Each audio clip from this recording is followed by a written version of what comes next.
자, 어제 김행, 유인촌 두 장관 후보자 인사청문회가 열렸죠.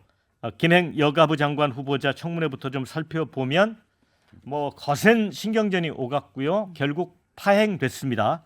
자, 논란이 된 주식 파킹 의혹에 김 후보자는 경영에 관여하지 않았다 이렇게 부인했고, 이 성공한 코인쟁이라는 의혹을 떨칠 수가 없다면서 코인 지갑을 오픈할 수 있냐는 그 야당의 질문에 나는 코인쟁이가 아니다.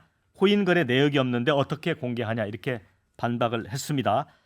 자, 장관 지명이 김건희 여사 뒷배 아니냐 이런 추궁도 있었는데요.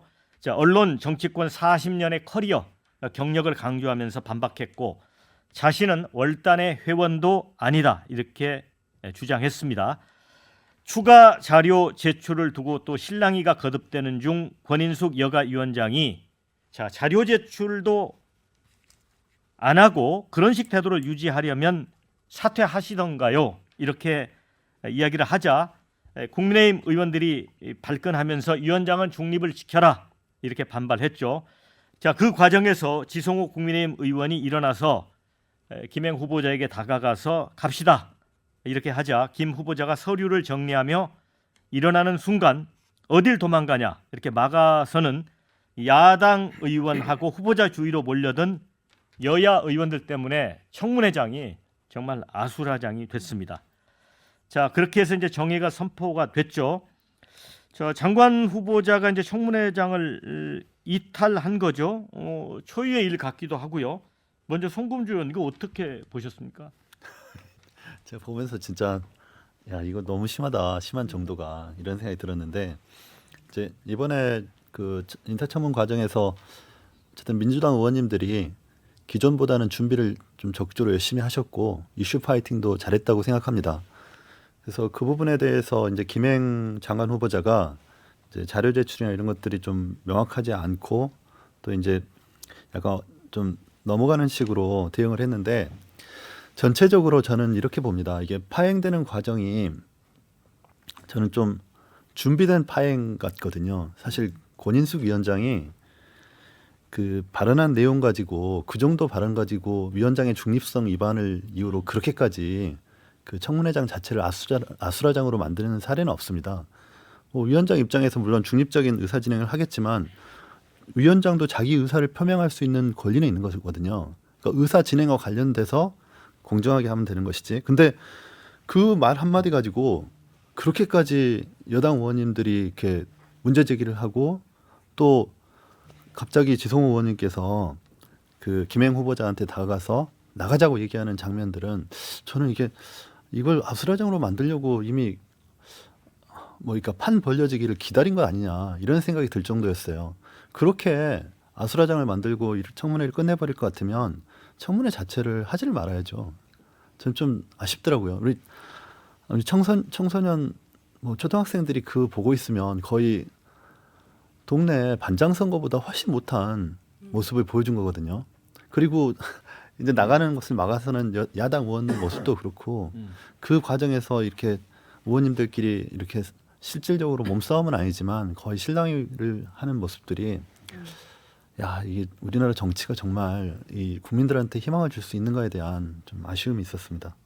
어쨌든 저는 여당의 이번 청문회 대응하는 모습은 약간 의도된 부분이 있다고 생각합니다. 이렇게 파행시키는 과정이 갑자기 그 흥분해서 여당 의원님들이 이렇게 대응했다기보다는 권인숙 위원장의 어떤 말실수라고 저는 보지는 않지만 그런 부분에 대해서 트집을 잡고 아예 이 청문회를 그냥 끝내겠다, 더 이상 진행을 않겠다고 생각하지 않았을까 이렇게 생각합니다.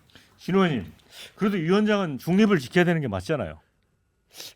중립을 지켜야죠. 그런데 지금 여성가족위원회가 17명이에요. 예를 들면 10대 6대 1이에요. 민주당 의원 10명, 국힘 의원 10명, 비교섭단체 의원 1명, 10대 6대 1이니까 일방적으로 진행이 될 수밖에 없고, 이 10월 5일 어제 청문회 자체도 원래는 민주당이 단독을 하다가 여야 원내대표 안에 그래도 체민이 있는데 잘해보자 그러면서 협의가 된 사항이고, 처음에 열릴 때 민주당의 단독 처리에 대한 유감평을 받아들일게 이렇게 시작됐는데, 무슨이냐, 제가 보기에는 좀 좀 쉬운 표현하면 좀 저작거리에서 벌어질 만한 일이 벌어진 거예요. 대화하는 수준은 미안하지만 좀 보세요. 여야의 질이 여야를 막론하고 반박하는 것, 또 후보자 자체도 김행 후보자 자체도 한마디도 안 질라 그러면서 사사건건 발언에 끼어들고 그게 뭐지 잘하는 것이냐 의기양양하는 거 이런 것 자체가 다 도대체 청문회는 왜 하는 거야 소리가 나오게 돼 있는 거예요. 듣는 사람들은 굉장히 재미도 있고 뭐야 국회의원들이 저 정도 수준밖에 안 되냐 하고 자기 만족하겠지만 따지고 보면 정치의 불신의 가장 핵심이 여기 어제 여가위원회에서 다 녹아 있던 거예요. 수준 이하가 다 된 거예요. 여야 의원 막론하고 후보자까지. 제 눈에는 그렇게 비쳤어요. 시장판도 보통 시장판이 아니었다. 우리 장현주 변호사 뭐 시장판 같았다 이렇게 얘기를 하는데 참 부끄러운 장면이네요. 예. 아까도 송금주 의원님도 말씀 주셨지만 학생들이 봤을 때 그걸 뭐라고 평가할까라고 생각한다면 정말 낯뜨거운 장면들이 맞는 것 같은데요. 어제 그 자리에 있었던 용해인 의원이 또 본인의 이제 SNS에다 글을 올린 거를 봤는데 이제 행방불명 이런 표현을 썼더라고요. 그러니까 국무위원이 되겠다라고 하면서 후보자가 돼서 국회 청문회에 나왔는데 그 청문회 대상인 후보자가 행방불명이 되는 어떤 초유의 사태가 벌어진 그런 상황이기 때문에 참 국회의 어떤 인사청문회라는 기능 자체에 대해서 어떻게 생각하는지에 대해서 다시 한번 물어봐야 되는 것 같습니다. 청문회를 다시 해야 되는 게 맞다라고 생각이 든다라는 거 말씀드리고요. 사실 김행 후보자가 어제 답변했던 태도들에 대해서 야당 의원들이 많이 지적을 했습니다. 물론 자료 제출 안 된 부분도 많이 지적을 했고 그리고 뭐 여러 가지 주식 파킹 의혹이라든지 또는 뭐 주가 조작과 관련된 그런 회사의 또 어떤 임원으로 있었던 부분 이런 부분들을 계속 질의를 했을 때 김행 후보자의 답변 태도가 그럼 형사 고발을 하시라 이런 식의 태도들이 나왔거든요.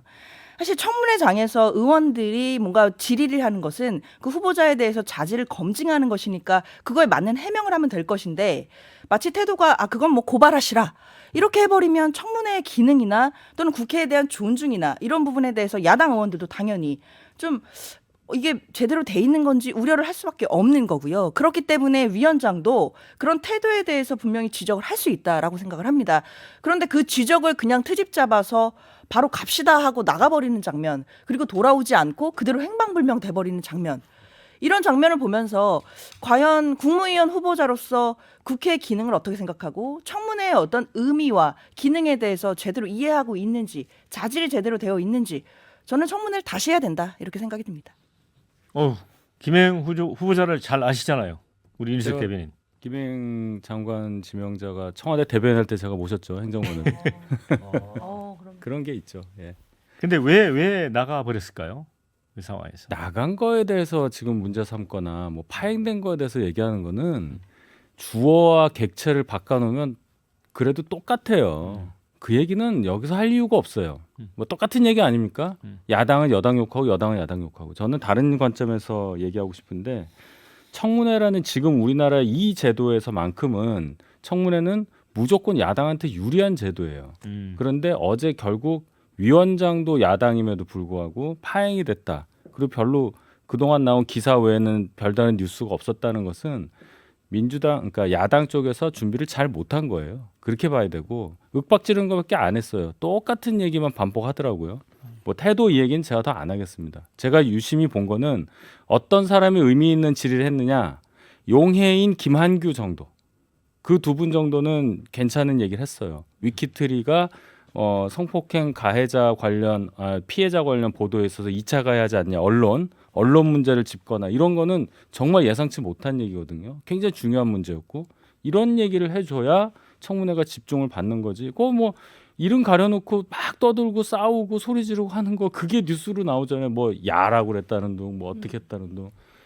저는 그렇게 보고 이런 차원에서 보면 이 제도를 좀 뭔가 개선해야 될 필요가 충분히 있어. 이 사달을 겪는 걸 보고 어떤 장관 후보 될 만한 분들이 내가 저기 나가서 장관해야 되겠다는 생각 하겠습니까? 이 얘기는 많이 지적되었는데 이게 또 다시 확인된 것 같아서 참 씁쓸합니다.